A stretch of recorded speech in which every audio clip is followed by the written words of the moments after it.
Here is part 1 of this comprehensive 60-minute deep dive script. This section covers the foundational psychological shifts required before any technique is even attempted. It focuses on the internal state and the initial disruption. This script is designed to be read or spoken with a serious, grounded, and intense tone. Part 1. The psychological reset and the 3-minute pattern break. Minutes 0 to 15. Most men fail with female friends not because they lack attraction, but because they lack contrast. You are the safe harbor. You are predictable. You are the known quantity. To turn on a female friend, to truly ignite a spark of genuine, terrifying, exciting desire, you must first destroy the version of you that lives in her head. You cannot seduce her as you. You must seduce her as a man she has yet to meet. This process begins long before you touch her. It begins with a radical shift in your own internal architecture. We call this the cognitive disruption. Think about the last time you felt a sudden, intense attraction to someone. Was it because they were always there? Was it because they agreed with everything you said? No. It was because they represented a mystery. They represented a challenge. They were a puzzle your brain desperately wanted to solve. Right now, to her, you are a solved puzzle. You are a completed book on the shelf. The first step is to rip out the last 10 pages so she doesn't know how the story ends. This is not a magic line. It is a state of being. The goal of these 3 minutes is to reintroduce danger, not physical danger, but emotional danger. The danger of the unknown. The danger that you might not be the person she thinks you are. Here is the execution. You are hanging out. The vibe is casual. Maybe you're watching a movie. Maybe you're grabbing coffee. The conversation is standard. Work, gossip, life. This is the friend frequency. You need to break this frequency. You need to derail the train. In the middle of a standard conversation, you are going to stop. You are going to drop the social mask. You will look her in the eyes, not with a smile, not with friendly warmth, but with a piercing, grounded intensity. And you are going to say something that changes the temperature of the room. You say, "Can I be honest with you for a second? I was looking at you just now, and I realized I don't think I've ever actually told you the truth." Pause. Let that hang. Her brain is now scrambling. The truth about what? Is he mad? Is he leaving? Is he in love? You have instantly spiked her adrenaline. You have created a high-stakes moment out of thin air. Then you continue, keeping your voice low and steady. I realize that for the last year, I've been playing a role. The nice guy, the good listener. And it's not fake, but it's incomplete. It's safe. And I'm realizing that being safe is killing me. It's boring. I look at you, and I see someone who deserves more than just safe. You deserve the real version of people. And the real version of me isn't just your buddy who nods along. The real version of me is a man who wants things, who has desires, who isn't afraid to make things complicated. Do not look away. This is the vulnerability paradox. You are admitting to a weakness, playing it safe, while demonstrating immense strength, owning your desire. You are telling her, without explicitly saying, "I want to sleep with you," that the dynamic has shifted. You are telling her that you are a sexual being, a man of desires, and that you are done hiding it. The most critical part of the 3-minute shift happens next. You do not wait for her validation. You do not ask, "What do you think?" Instead, you immediately withdraw. You check the time. You stand up. You say, "I just needed to say that, to clear the air for myself. I actually have to run. I've got something I need to take care of. But think about it." And then you leave. This is the cliffhanger. You have dropped a psychological bomb and walked away before the explosion. You have left her with an open loop. The human brain hates open loops. It needs closure. For the next 24 hours while you are gone, her brain will be obsessively replaying those 3 minutes. She will be analyzing your tone, your eyes, your words. She will be asking herself, what does he mean by desires? What does he mean by complicated? By the time you see her again, she won't just be seeing her friend. She will be seeing a man who is mysterious, bold, and emotionally complex.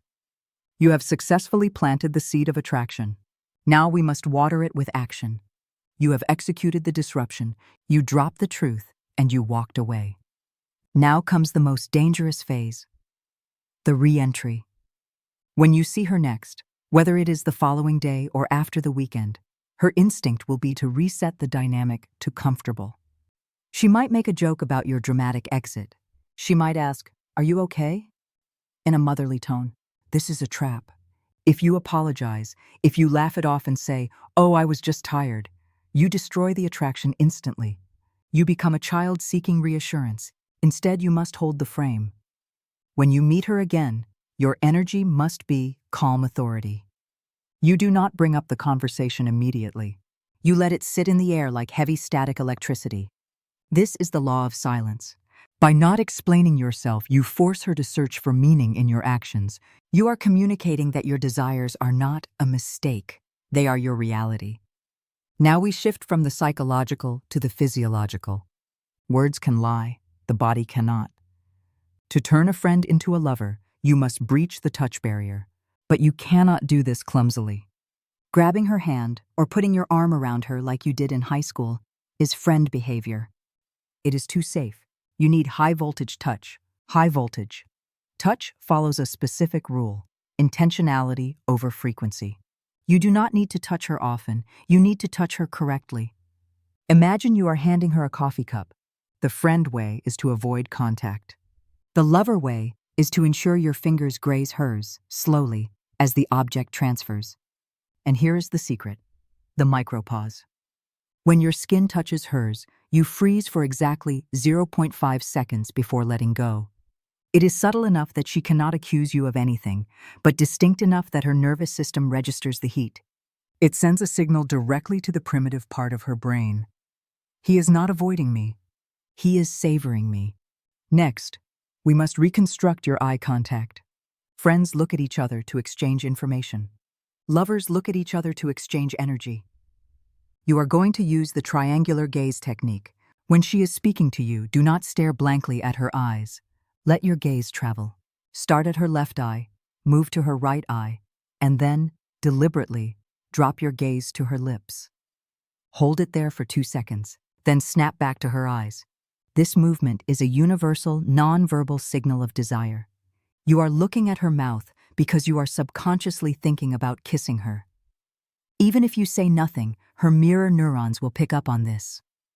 She will unconsciously start thinking about her own lips. She will lick them. She will touch her face. This is physiological mirroring. You are leading her state. You must also conquer the space between you. This is called proxemics. The friend zone has a safety distance of about 2 feet. You must collapse this distance, but you do not do it aggressively. You do it strategically. Use the environment. If you are showing her something on your phone, do not hand it to her. Hold it and move into her personal space, her intimate zone, less than 10 inches away, so she has to lean in to see. Stay there. Do not pull back when the task is done. Let your shoulder press against hers. Smell her perfume. Let her smell your scent.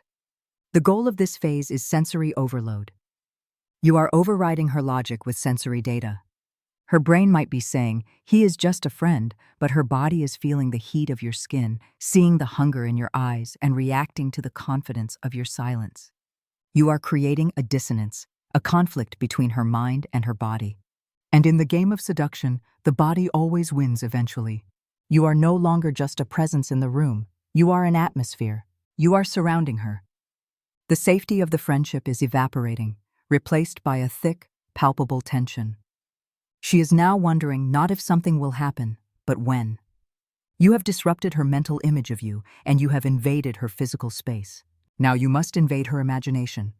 This is where most men stumble. They revert to interview mode, asking questions, seeking rapport, trying to find common ground. That is the behavior of a friend.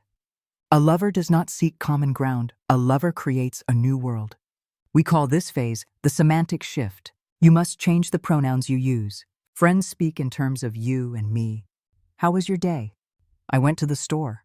This language reinforces separation. It draws a line between 2 distinct entities. To turn her on, you must dissolve that line. You must aggressively adopt the we frame. But you do not do this by asking for permission. You do it by assuming the dynamic already exists. Instead of saying, "You should go see that new movie, it looks good," you say, We would be terrible at watching that movie together. We would spend the whole time arguing about the ending. Notice the shift? You are no longer suggesting a sterile activity. You are painting a vivid picture of a shared experience. You are implanting a false memory of an event that hasn't happened yet. This is called future projection. When you describe a scenario where the two of you are interacting, arguing playfully, cooking a disastrous meal, getting lost on a road trip, her brain has to visualize it to understand the sentence. In that split second of visualization, her brain releases the same neurochemicals, dopamine, oxytocin, as if the event were actually happening. You are hacking her emotional center to feel a history with you that is actually a fantasy. You must also master the art of playful disqualification. Friends compliment each other safely. You look nice. You're so smart. This is boring. It provides no friction. Sexual tension requires friction. You need to stop putting her on a pedestal and start challenging her. You need to flip the script so that she feels like the one trying to win you over. Here is the technique, the trouble frame. Look at her with a mix of amusement and suspicion. Say, I used to think you were the innocent one in this friendship, but I'm starting to realize something. You're actually the dangerous one. I need to be careful around you. This is a masterstroke of verbal seduction. First, it reframes her. You are calling her dangerous, which is exciting, and implying she has a hidden wild side, which she desperately wants to believe. Second, by saying, I need to be careful, you are subtly implying that you are tempted by her. You are admitting vulnerability without being weak. You are saying, you have an effect on me. This validates her power as a woman, which is the ultimate aphrodisiac. Once you have established this playful tension, you must deepen the conversation. You cannot stay in the shallow waters of humor forever. You must pivot to the passion test. Friends talk about events, what happened at work, what happened on the news. Lovers talk about emotions and drivers. You need to find out what makes her burn. And you do this by sharing your own fire first. Drop the cool guy act for a moment. Lean in, breach that intimate zone we discussed in part 2, and share a raw ambition. I was thinking today about why I'm doing all this. The job, the grind. And I realized I don't care about the status. I just want to build something that lasts. I want to look back in 10 years and say, I made that. Does that make sense? Or am I crazy? When she answers, do not just nod. Listen to the emotion behind her words. If she opens up about her own dreams, her own fears, do not offer advice. Do not try to fix her problems. That is what a nice guy friend does. Instead, validate her intensity. Look her in the eyes and say, I never knew that about you. I love how passionate you get when you talk about that. It's incredibly attractive. Use that specific word, attractive. Do not say cool. Do not say awesome. Say attractive. It is a loaded word. It bridges the gap between intellectual respect and sexual desire. It signals that you are looking at her soul and her mind, and you are turned on by what you see. You are blending the emotional connection with the sexual frame. You are building a holistic attraction where she feels you want her body because you are obsessed with her mind. That is the lock that holds the key. The final act of the comprehensive script. This section covers the psychology of scarcity, the closing framework, and how to solidify the new relationship dynamic. Minutes 45-60. Part 4. The scarcity principle and the final transition. Minutes 45-60. You have executed the disruption. You have escalated the physical tension. You have planted the seeds of a shared future. Now you must seal the deal, and you do this by doing the exact opposite of what she expects. You do not push for a conclusion. You do not beg for a date. You execute the strategic withdrawal. Attraction does not grow when you are present. It grows when you are absent. It grows in the space between interactions. This is the law of scarcity. If you stay with her for 5 hours after this intense emotional shift, talking until the conversation runs dry, you kill the mystery. You become available, and what is readily available is rarely valued. You must leave on a high note. This is crucial. You need to exit the interaction at the moment when the energy is at its absolute peak, when the laughter is loudest or the tension is thickest. This utilizes the peak end rule of psychology. Her brain will remember the interaction not by the average of the moments, but by how it felt at the peak and how it felt at the end. Here's the maneuver. You check your watch. You look genuinely disappointed but resolute. You say, "I hate to do this because this is the best conversation we've had in years, but I actually have to go. I have a hard stop at 7 o'clock." This signals that you are a man of purpose. You are not sitting around waiting for her. You have a life outside of her. This triggers fear of loss. Suddenly, your attention is a limited resource that is being taken away. She will instinctively try to keep you there. She might say, "Just 5 more minutes?" Do not give in. Smile, look her in the eyes, use that triangular gaze again, and say, "I can't, but." And here's the pivot. This is how you transition from friend to date without ever using the word date. The word date is heavy. It carries pressure. It carries the risk of rejection. Instead, you frame the next meeting as an inevitable adventure. You say, "But we are clearly not done talking about this. I'm going to check my schedule for next week. I want to take you to that jazz bar downtown, the one with the terrible lighting but the amazing whiskey. You need to see it. I'll text you the details." Analyze this statement. It is not a question. You did not ask, "Do you want to go out with me?" You stated an intention. "I want to take you."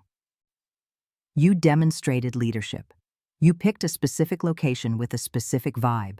Terrible lighting implies intimacy. And you ended with, "I'll text you," asserting control over the communication channel. You have effectively set a date, but framed it as a continuation of the great energy you just created. Finally, as you leave, you must deploy the emotional anchor. You need a parting line that ties everything back to the first 3-minute shift, the moment you decided to stop being just a friend. Before you walk away, you turn back one last time. No touching, just distance and eye contact. You say, "I'm glad we talked today. I feel like I actually met you for the first time." This line is devastatingly effective. It validates the new her that you have seduced. It tells her that the friendship was a mask, and this charged, tense, exciting dynamic is the reality. Then, you walk away. The aftermath. The script ends here, but your work does not. For the next 48 hours, do not flood her phone with texts. Let the silence do the heavy lifting. Let her wonder about you. Let her miss the dopamine hit you just gave her. When you finally text her to set up the logistics, keep it brief, masculine, and direct. The 3-minute shift is not a trick. It is a permanent change in how you carry yourself. It is the decision to stop prioritizing her comfort over your desire. It is the realization that being a friend is safe, but being a man is vital. The moment you stop apologizing for your attraction is the moment she starts fighting for your attention. You have the blueprint. You understand the psychology. You know the moves. The friendship is dead. Long live the romance.